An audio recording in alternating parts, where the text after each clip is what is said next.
Ok, très bien. Donc, je suis Boubacar Kanté, je me présente rapidement. Je suis professeur à l'Université de Californie à Berkeley et je suis né en 1983 ici à Bamako. Et juste quelques mois après ma naissance, ma maman et moi, on rejoint mon papa qui est malien aussi et qui était enseignant au Gabon. Donc, on l'a rejoint et j'ai principalement grandi au Gabon. Et on revenait au Mali tous les étés pour revoir les grands-parents et la famille élargie, évidemment, dans la région de Caille, d'où on est originaire. Voilà, bon, donc dans le système gabonais, j'étais donc en première année et deuxième année à Makokou, une province du Gabon, et mon père a été affecté dans une autre province qui s'appelle Lambaréné, où j'ai fait la troisième année et la quatrième année. Au début des années 90, avec l'avènement de la démocratie en Afrique, mes parents étaient un peu inquiets. Ils pensaient que, comme on était au Gabon, qu'il y aurait un peu d'instabilité. Et ma maman et mes sœurs et moi sommes revenus à Bamako, où j'ai fait ma cinquième année et ma sixième année à une école qui s'appelle le Centre Mabilé. Malheureusement, j'ai visité cette année, c'est devenu un camp de réfugiés avec l'instabilité qui existe au Mali. Donc, vous parliez du parcours. Donc, jusqu'à ce moment-là, il n'y avait pas de série à choisir. C'était un tronc commun pour tout le monde. Et après la sixième année, le passage donc en septième, mon papa, comme la situation au Gabon était safe, non, il n'y avait pas de conflit, tout était OK. Donc, on est reparti au Gabon. Et on est parti au Gabon, j'ai commencé le collège. Voilà, donc septième, bon, c'est un système différent, sixième, cinquième, à Lambaréné, où on était. Et puis après, en quatrième, il a été affecté à Libreville. Donc, depuis la quatrième jusqu'en terminale, j'étais à Libreville, la capitale du Gabon. Et donc, j'ai choisi les séries scientifiques. Donc, après la troisième, le BEPC, qui correspond au DEF au Mali, je suis allé en seconde scientifique. J'ai fait une seconde scientifique, une première scientifique et ensuite une terminale C qui correspond à la terminale maths physique. Vous avez eu le bac en quelle année? J'ai eu le bac en 2001 et je suis fier de dire qu'après le bac, cette année-là, j'étais le premier national au Gabon. Après avoir été premier national, bon, moi j'étais malien. Quand on est Gabonais, c'est plus facile d'avoir une bourse. Les Gabonais, c'est un pays qui a un peu plus de ressources. Après la terminale, tous les Gabonais qui ont plus de 12 de moyenne ont une bourse immédiatement pour la France. Bon, moi, j'étais pas Gabonais, j'étais malien. Donc, du coup, j'ai décidé de rester au Gabon et de faire une prépa. Il y a une prépa franco-gabonaise. Les enseignants étaient pour la plupart des coopérants français qui vivaient à Libreville pendant quelques années. Donc, j'ai fait une prépa MPSI, maths, physique, sciences de l'ingénieur, à Libreville, qui est à Libreville au bord de mer, au lycée national Léon Mba, qui est le premier président du Gabon. Donc, j'ai fait 2 années de prépa au Gabon. Et l'ironie de l'histoire, c'est que pendant les 2 années de prépa, j'étais le premier pendant les 4 semestres de prépa.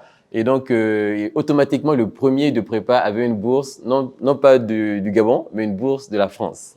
Et donc, finalement, bon, c'est un peu plus compliqué, je ne vais pas rentrer dans tous les détails, mais finalement, par quelque chose qui n'était pas prévu, parce que c'était la coopération franco-gabonaise, mes profs ont dit que c'est moi qui méritais cette bourse-là à ce moment-là, et ils ont introduit mon dossier qui s'est retrouvé à l'ambassade de France à Bamako, et on m'a donné une bourse pour continuer mes études d'ingénieur en France. Oui, on m'appelait Bouba, et tout le monde m'appelle Bouba à la maison jusqu'à présent.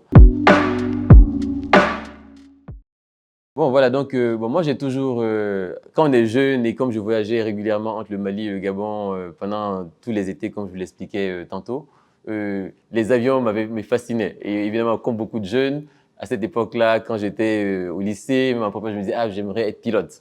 Mais à un certain moment, je me suis rendu compte qu'être pilote, c'était comme être un taxi driver, un conducteur de taxi dans l'air.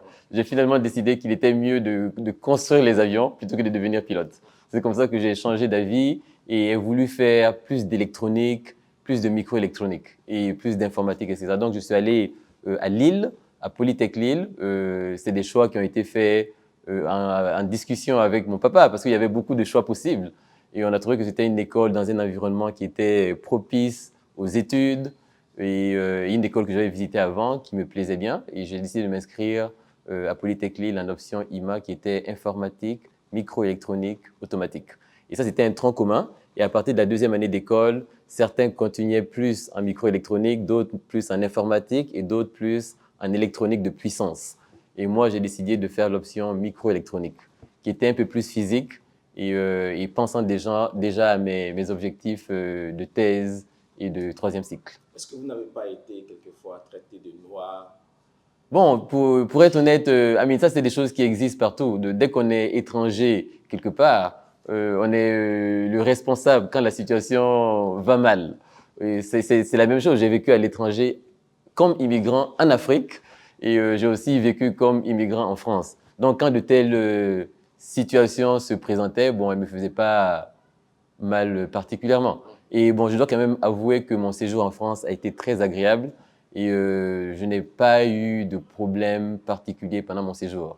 J'y étais pour mes études, je me suis consacré à mes études et le séjour été excellent.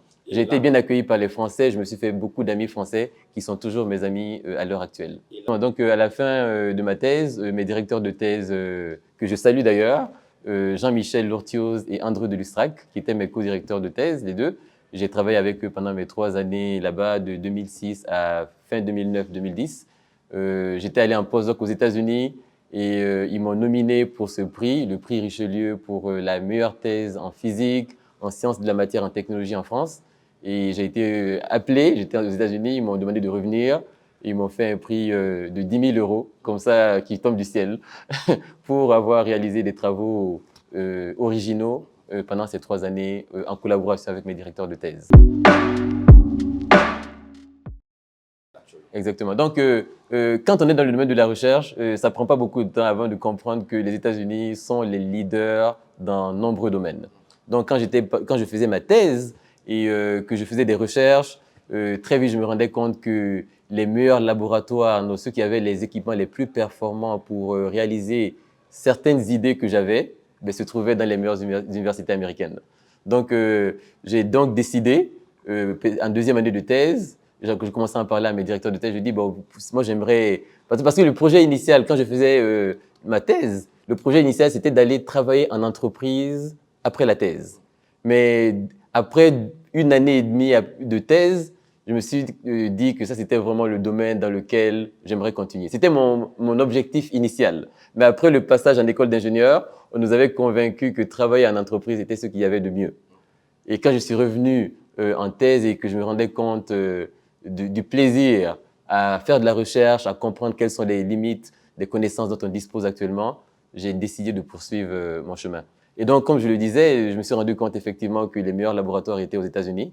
Je me suis dit que je devais aller me confronter à l'excellence mondiale dans le domaine des ondes électromagnétiques et des métamatériaux en particulier sur lequel ma thèse portait.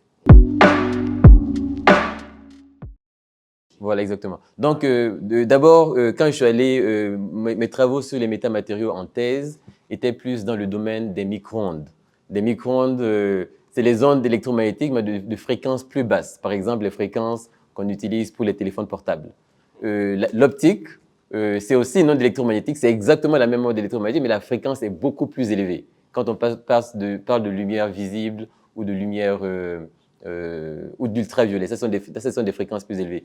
Donc, pendant ma thèse, je travaillais sur les métamatériaux en micro-ondes. Et quand je suis allé aux États-Unis, en postdoc dans le groupe du professeur Zhang Zhang, et je travaillais sur les métamatériaux en optique. Donc, mon séjour aux États-Unis, ce voyage a changé le domaine de fréquence dans lequel je travaillais. Et les lasers topologiques sont venus plus tard, parce qu'après ces 3 années de post-doctorat, je suis devenu professeur avec mon propre groupe de recherche et qui a commencé à l'Université de Californie à San Diego, où on a inventé effectivement les lasers topologiques. À quoi ça sert? C'est très important. Par exemple, c'est un exemple que je donne souvent, je pense que vous me voyez et je vous vois aussi. C'est parce qu'il y a une onde électromagnétique ici, la lumière, cette lampe allumée, qui illumine la scène. La lumière est réfléchie sur moi et sur vous et la réflexion va sur notre détecteur, les yeux, et ça permet de voir. Et dans un circuit, par exemple, imaginez un circuit, aujourd'hui on utilise l'électronique. L'électronique gouverne tout, les téléphones, les ordinateurs, l'intelligence artificielle, les calculs scientifiques, etc. Donc, ces calculs sont faits grâce à l'électronique. Ce qui veut dire qu'on utilise les électrons pour contrôler l'information. Moi, je travaille dans l'optique. Au lieu d'utiliser les électrons, on aimerait utiliser les photons. Les photons, c'est la vibration la plus rapide de l'univers. Parce que la lumière, c'est la vibration la plus rapide. Rien ne va plus vite que la lumière. Donc, si on pouvait traiter l'information avec les photons, ben, on traiterait l'information 1000 fois plus vite que ce qu'on est capable de faire maintenant et on traiterait l'information de façon plus efficace énergétiquement. Donc, on aurait besoin de moins d'énergie pour faire ce qu'on fait actuellement. Comment est-ce qu'on peut utiliser ce que vous avez? Voilà, exactement. C'est pour ça que je viens à la nécessité des lasers topologiques. Le problème des photons, à la différence des électrons, c'est que les photons sont plus difficiles à contrôler. Bon, ça, c'est technique, c'est que quand on envoie un photon, on envoie de la lumière, vous voyez, la lumière réfléchit sur tous les objets et retourne. Et imaginez que j'envoie de la lumière vers vous, la lumière est réfléchie. Une partie de la lumière revient vers la source. Et cette énergie, elle est perdue. Donc, ce qu'on aimerait faire, c'est qu'on envoie l'énergie dans une direction et que l'énergie ne revienne pas pour minimiser la réflexion. Et ça, c'est ce que permet de faire un laser topologique. Le laser topologique prévient la réflexion de la lumière vers la source et donc rend un circuit basé sur l'optique plus efficace. Bon, ça va être utile.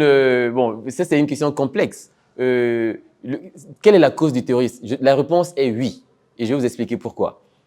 Quelle est la cause fondamentale du terrorisme? Au Mali, il n'y a pas de terrorisme. La cause fondamentale du terrorisme au Mali, c'est des gens qui sont pauvres et qui sont facilement détournés par des gens qui viennent d'ailleurs. Sinon, c'est un pays millénaire où les gens ont vécu en communauté pendant très longtemps sans conflit. Bon, sans conflit majeur. Les conflits existent toujours. Et donc, les guerres qu'on voit au Sahel ou ailleurs dans le monde sont des guerres principalement liées à la recherche d'énergie ou de sources d'énergie pour les puissances dans le monde, le pétrole, l'uranium, etc. Donc, si on était capable de faire des machines qui ont besoin de moins d'énergie, ben, il y aurait moins de guerres dans le monde. Donc, en faisant de la photonique et en essayant de développer des circuits intégrés basés sur l'optique, on concevrait des machines plus efficaces, on aurait besoin de moins d'énergie et peut-être qu'il y aurait moins de conflits dans le monde. Ok, mon papa, c'est mon modèle. Mon papa et ma maman, d'ailleurs. Mon papa, Sambali Kanté, professeur de sciences physiques au lycée, à la retraite. Et ma maman, qui était comptable, bon, qui a principalement été à la maison avec nous et qui s'est occupée de nous de façon merveilleuse. Et ce sont mes modèles qui m'ont toujours dit ce qui était important dans la vie et ce sur quoi il fallait, ce qui était l'essentiel finalement. Le travail, les sciences, la connaissance. La connaissance et le travail, c'est la force transformative de l'univers. On améliore son environnement par la connaissance. Et nos parents, à moi et à mes sœurs, ont toujours dit que c'est vers ça qu'on devrait se consacrer. Une grande fierté. Une grande fierté. C'est la réponse à tout ce qu'on a fait ensemble. On travaille ensemble. Une table comme cette table-là, par exemple, il était sur une largeur, moi j'étais sur l'autre bout, avec le même livre de maths ou de physique, on faisait des exercices, plein d'exercices, après l'étude d'un chapitre. Et quand on faisait la course. Oui, et quand un prof... Il me proposait, j'étais l'élève et le prof, et il disait on fait la course, celui qui finit le premier. Voilà, on faisait ça. Et quand on n'a pas la même réponse sur un exercice, je passe au tableau, j'explique. Et quand son prof, je demande on était dans le même lycée, je demandais au censeur, le directeur des études, en faisant les emplois du temps, de ne pas le mettre dans ma classe. Je ne veux pas coïncider avec lui, je ne veux pas être son prof. Parce qu'on travaille ensemble, ça se passe bien, il a toujours bien surveillé en physique et en maths. Si c'est moi son prof, on va trouver quelque chose à dire que son père l'a favorisé, alors je prévoyais ça. Je demandais au censeur de ne pas le mettre dans ma classe. Le message, c'est il faut avoir de l'amour pour son enfant. Il faut le surveiller, il faut le faire travailler. Il faut qu'il acquiert l'amour du travail. Ça, c'est le travail qui a été fait. Moi, j'ai accompagné Boubacar, mais l'essentiel du travail a été fait par lui-même.